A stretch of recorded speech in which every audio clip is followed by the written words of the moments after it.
Today we're gonna do something different. As you can actually see, I'm having one earplug in one of my ears so that I'm able to hear something, and just on the other hand, the other one is broken, so I just only can use one. So it is what it is, But we're gonna go through a Seth Godin quote-unquote speech, because it is not a speech, but it is an excerpt out of a Tom Bilyeu Impact Theory, I think it is called. It is called Impact Theory segment, and I really am looking forward to it. I know it by now, but I think it is a really important message, and I think it is a really important thing, so there might be somebody that does not know about that, and I don't actually know why, because Seth Godin is just such an incredibly interesting personality and such an incredibly thoughtful person. It is just really insane. Like, it is something, and he's definitely one of the people that I'm looking up to, definitely, because he's really fucking good. But yeah, I don't know if you just need music then. I guess there's music in the video. The notes are like, by the way, if you want to just listen to it as it would be a podcast, because it actually is a podcast, then please check out the first or the second link in the description. But yeah, we're going to see, and we're going to then talk about it. I'm actually very sorry if I'm going to stop the video while it is playing. And I also hope that I'm not going to get any just issues with that, kinda. But we'll see, we'll see, and we'll have a look at it, and we'll do whatever. So yeah. I hope it is actually not too loud or something. I think it is actually as loud as I am, or should be, as far as I can see, but it is just really fucking loud on my earphones. Like, it is insane. The story of Icarus is fascinating to look at from a cultural perspective. It's been around for thousands of years. We all know it. Daedalus and Icarus go to a desert island. Daedalus, the dad, makes wings out of feathers, gives them to his son, puts them on with wax, says to his son, obey your father, we're flying out of here. Don't fly too high, because if you fly too high, the wax will melt and you'll die. And we all know what happened. Icarus got uppity, he had hubris, he disobeyed his father, and he died. Except that's not what the myth said in 1700 or 1500 or 1200. They changed it. It used to say, but more important, don't fly too low. Because if you fly too low, the water and the mist will weigh down your wings and you will surely perish. They took that part out. They took it out because the people in power, the industrialists, want us to fly lower. Yes, and this is the point where he's just talking about... this is also a huge point that he's quite often making when he's talking about the school and the school system itself, because it is, and I think it actually was, I think this is something that is for sure the case, or that was the case, that school was built because of the industrial system to make workers. In the end, kinda. At least this is also something that Seth Godin is talking about. But I don't know if it is also the case with the whole Icarus story, or Icarus. Is it a book? No, well, let's just go with story, I'd say. So I'm not quite sure about that. I think sometimes it is a tiny bit overdone, but because I've also searched it up and I wasn't able to find something. But I really do kind of have to believe in whatever he's saying. Not everything, but in terms of these things, like, yeah.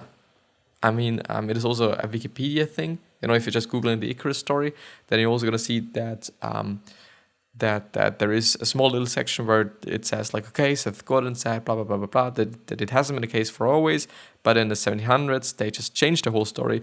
But in the end, I do have to say that it would be actually quite a good method. It kind of reminds me of some regimes, where they've also censored some things, and they've also just took away some things from the society, actually, in the end. It makes sense. It is a good thing to do if you're willing to just make workers. Then it just actually makes sense to tell them, well, please don't fly too high, because you're gonna die then. But never ever talking about what it is when you're just flying really low, which, by the way, is also something that Les Brown has been talking about. If you're just aiming too high and miss, you're still gonna be really high in the air. But if you're aiming too low and hit, then you're gonna be low any fucking way.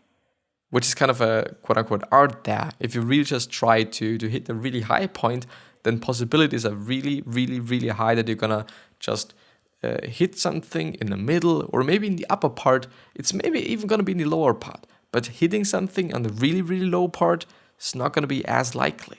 It's the exact same thing as learning, actually. If you're just trying to get an A in a test, or let's actually talk about a B. If you're going for a B, then learning for an A would be a smart idea. The possibility is that you're getting an A, but the possibilities are also really high to get a B or a C. But if you're like, okay, I'm going to go for a C, then you're going to learn for a C. The problem there is then the chances of getting a C is like there, but also chances for a D and an E and an F and whatnot. They're also pretty high because you're just trying to get there, which is something that I think is a pretty interesting thought. Because it's easier to ignore us, it's easier to keep us in line, it's easier to get a factory job that way. People who have the hubris to dream of something bigger change the status quo. And the people who are in charge aren't in favor of that. And I'm not a conspiracy theorist at all, but I do know. Which is actually something that I've been thinking about, like, okay, it really sounds like a conspiracy theory, but... Where public school came from. And public school was invented by factory owners who didn't have enough compliant factory workers. And it worked great. For 100 years, we had this wonderful... By the way, yes, this one. Like, it is insane. I don't know if it is actually the case in some country that the teacher's gonna be around and like shouting around like fucking dummies and whatnot. I hope not. I really hope not. Oh, no, I didn't want to do that. Yeah. I mean, like, I think as a teacher, I think there's two sides of being a teacher. First of all, I really believe that you're able to change a lot of shit for people and for the kids. I think it is just an insane thing that you're having so much leverage over them. They believe in what you're saying. They are going to do whatever you're just talking about. They're going to take serious what you're talking about most often, of course, not always. It depends on who you are. But I think you're just having a lot of leverage. I think you're just able to do such a lot. You're basically having an audience. And not everyone has an audience. And becoming a teacher isn't that of a hard thing. For example, in my school, there's a lot of teachers that have been in the economy, and then they decided to just be a teacher, and there's just, I think, a few things you have to do, like it might be like one test or something, some pedagogical or whatever it's called, I don't know, and then it just can be a teacher. Yeah, but on the other hand, it is like, well, especially if it is about like being in a practical oriented school like I am in graphic design school, it is like, why are you a teacher? Maybe you've been just really shit and therefore you're just a teacher right now. Which is something that a lot of people are thinking about. Like, why should I be listening to you? You're a fucking teacher. You're not even in the economy anymore. You don't even know what the fuck you're talking about, especially if it is an older teacher that has been in this school for quite some time. On the other hand, it seemed to be, at least this is something that the teacher said, I don't know when, I guess. I think it's been last week or something. But a lot of artists, which is kind of related to graphic design, a lot of artists have become teachers in the past as well, so that they can just survive, basically. And that is something that I'm seeing there as well. But the problem is, if you're just a teacher just because you have to, and people clearly notice that you're not a good teacher because you're like always pissed and whatnot, like, yeah. And public school was invented by factory owners who didn't have enough compliant factory workers. And it worked great. For 100 years, we had this wonderful system. Do what you're told, go to the placement office, you'll get a job for 50 years. You will like the job, but you'll be able to go home and watch TV, buy enough stuff, you'll need a storage unit, and then you'll die. And the deal was straightforward and kept on both sides. And during our lifetime, in the last 20 years, the deal's off. And the mistake, the problem, is that people are still seduced into thinking that what they're supposed to do is fit in more.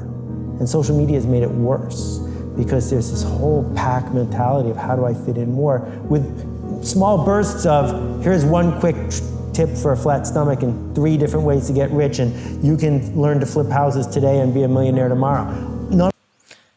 Yes, it is something that we are all seeing. Well, it is actually pretty interesting that he's pointing out Jordan Belfort's straight line system, because I've also been talking about it as a course, I think it has been, but there's also a book on that. I think it is the Wolf of Wall Street book, but he's also talking about his quote-unquote strategy there, or tactics, whatever you want to call it. There's actually, it's not the same thing. Like tactics and strategy is not the same thing, but I always forget about what is. So yeah, anyway, the thing is, yes, you're not going to be rich by just fucking drop shipping. It's still going to be a lot of work. Also not by YouTubing. I've been a YouTuber and podcast and whatnot for more than a year now. And it is quite some work. You know, I've been getting up at 6:20 today. I mean, I like it. I just do it because I like it. This is also a huge part of that. I wouldn't be doing this, especially because I do just still have enough time. Like I could be doing just way more, but I kind of tend to waste some time, which is something that I need to change up. But yeah. Anyway, I think it also, even though I don't like it, I kind of do have to admit that social media might have been just doing harm to this thing. On the other hand, I do also have to say, like, I don't know. I think it is more about society, that we just need to fit in some kind of. I know that a lot of people do just want to fit in. I don't know if it is, I think it is just something that's quite natural. And of course, there are some people that are just going to be different, but they're going to fit into a different group. In terms of like, okay, if you're just looking like a gothic person, then you're going to just have friends that are also gothic. And you're going to fit in with them or into that group. But you're not going to fit into general society or some shit. But, I mean, being normal is boring. None of which work, right? But the combination of those two mean that people are starting to feel broken and bitter because the promise isn't being kept. So you have a choice, and the choice is one of three things. Either you're the replaceable cog in the pyramid who's going to get paid as little as possible, or you're the founder, the owner, the person who runs the thing. But for most of us, the best choice is to be the linchpin, the one we can't live without. The person... Linchpin, by the way, is a book that he also wrote. ...who figures out what to do next. And I'm betting that of the 1,400 people who worked for you, you had 50 linchpins. Mandatory education makes no sense. Nobody ever learned anything against their will. Sooner or later, it becomes voluntary. You need enrollment. Not enrollment from the legal sense of you're not truant, but enrollment in the sense that you are leaning into it and want to learn it. So if we want to teach someone to be a baseball fan, here's what we don't do. We don't say, here's the baseball textbook, there'll be a test tomorrow. And if you do well, you can take another test. And if you do 10 tests in a row really well, we'll take you to a game. That's not what happens. But yet, kids memorize all these statistics and they know all this stuff because they wanted to know it. And then there's also something that he's often talking about, like, why do we memorize things? It is way faster to look it up because we have fucking Google. Like, it made sense a few years ago to memorize shit. But nowadays it's like, it's more important to know the concept. It is more important to know how to use it. And then just look it up when you use it or when you are in need of it. When you need it, then you're looking it up. Because you're willing to use it, because you know how to use it. And I think it makes sense. More sense than kind of just memorizing everything, maybe without just even knowing how it is working. I'm just really thinking about maths there, that, just knowing how things are working makes sense. But often it is the case that, especially for me, I guess, that it is not necessarily about how things work, because this most often makes sense. But of what something is, kinda. I'm not sure. So we must begin by gaining enrollment. And there are a couple ways to do it. One way is to promise a quick win, right? Just read these 6 paragraphs and you will lose 30 pounds. And it's easy to get the masses to pay $1 for that. But it doesn't work. It's a dead end. The other way to do it is to say to people, being a Navy SEAL, or being physically fit, or being smart at business, these are endeavors. They take effort. If you're ready to pay the price to get the benefit, there are people who will teach you. So it's the opposite of the question, will this be on the test? If you're asking, will this be on the test, from an online course or from a school, what you're basically saying to the teacher is, without a certificate, I don't need to be here. I'm only here to prove that I was here. And it is always something that I think about when somebody in class says, like, is this going to be on a test, on the next test? And I always think, like, well, I mean, it just shows that we don't want to learn it. It just shows that we do not want to do it. And in this post-educational institution world that we're entering, certificates are worth less and less. What's actually worth something is, did you sign up to learn something where you opened yourself up to possible failure, opened yourself up to the stress of becoming someone else in a way that made you better? And not everyone wants to do that. But my mission is to work with the people who do so that I can help them open those doors. Your job is to make people feel welcome and to connect with them. So there's this space between you and them. And the question is, will you risk entering the space? Putting yourself forward, even though in that moment the person might say, you totally misjudged what was happening here. I don't want your smile and I don't want your connection. But when you do it well, not only is it addictive, it creates enormous amounts of possibility. And so that leap into the void doesn't mean mortgage your house and put everything you've got on one business project. It means, are you hooked on that feeling of this might not work and this might work? We'll find out. The system wants you to feel mostly powerless because they have power, you don't. And it also wants you to feel inadequate until you buy more stuff, because that's what marketers sell us, is the idea that until you buy this, you're incomplete. It turns out those two things don't make people happy. What makes us happy is agency, knowing that we have some sort of control over what's going to happen.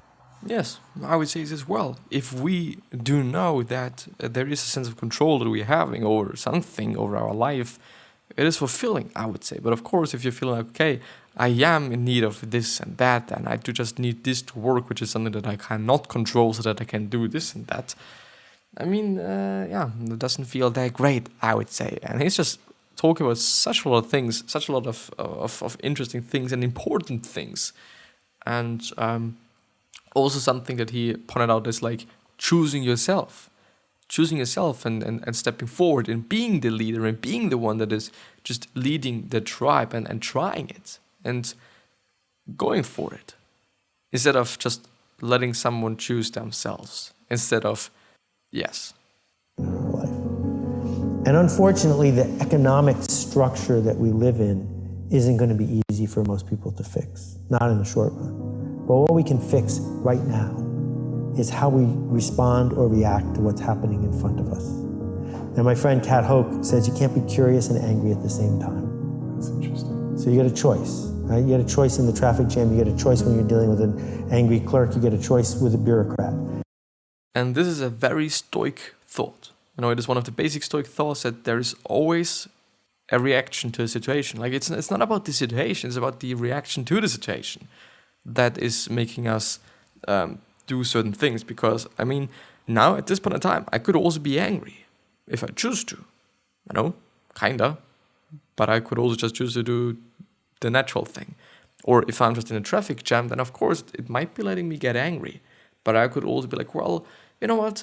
I might be missing the new series that's gonna come out today, but I'm just having more time to think about some things while I'm driving here, while I'm just staying in the traffic jam.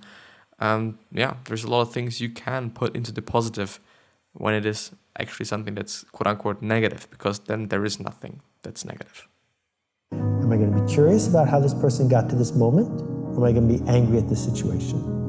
And what we find is that as a parent, as a clerk at 7-Eleven, as a third grade teacher, we could dig deep into emotional labor, not the physical labor of digging a latrine, but the emotional labor of sitting when we feel like running, of whispering when we feel like yelling. We could dig deep and say, in this moment, I'm going to choose to be the best version of myself and seek possibility. And it turns out that that's a life, that you can build an entire life merely doing that. And then what happens, more often than not, is the world responds by inviting you to play on a bigger stage. So this is not about hustling. I'm not a fan of hustling. I'm a fan of a generous hustle. And the generous hustle says, how can I do things in the world to leave a better trail and to help other people? Not, how do I do things so I get my fair share? Because the world doesn't respond well to hustlers. They don't like being hustled. but the world responds really well to people who take responsibility and give away credit. And that boundary there is totally different. And if you work in an organization that can't respect that, there's another one that wants you. Yes. Taking responsibility. And, being the generous person, I'd say, and being the kind person, I'd say. Being the person that is creating change for people that care about the change, I would say. But yeah, I'm not really willing to just stretch the episode any longer, because this is going to be the end here. So I wish you the best health, of happiness, and also success, and also hope that you've liked it. And I hope that you've liked this new quote-unquote way of doing the podcast, kinda. And yeah, I'm hopefully going to see you the next time. So I wish you the best health, of happiness, and also success, and also hope that you're going to remind yourself and you're going to be remembered. This basically means your legacy, basically means just being a nice person, that being remembered as a nice person. 3 other questions that I'm having you are: why are you here? What are you trying to change? And what is bothering you the most? These 3 questions are important. Please ask yourself them, and maybe even consider subscribing to the podcast and the YouTube channel. I'm going to see you the next time. I at least hope.